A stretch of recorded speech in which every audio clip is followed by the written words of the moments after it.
Nga nëntori, nafta nuk do të shfrytëzohet për ngrohje në shkollat e Prishtinës.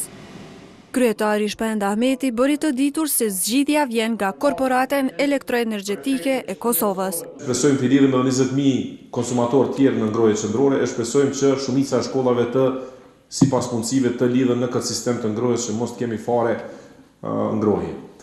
Jemi në diskutim me disa donatorë që mos kemi ngrohje me naftë. Këtë zotim Ahmeti dha në debatin për ngrohjen e shkollave, që pati me shoqërinë civile. Me këtë rast, ai bëri me dije se mostrat e marrën nga të gjitha shkollat do të dërgohen për kontroll në Holand.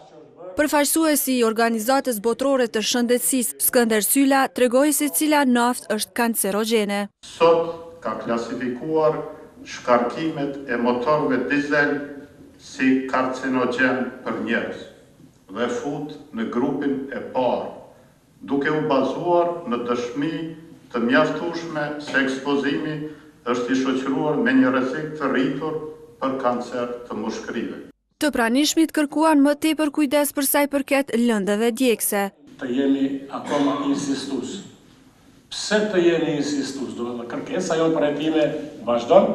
Besoj se dhe ju si komunë do të qëndroni në kërkesën për hetime.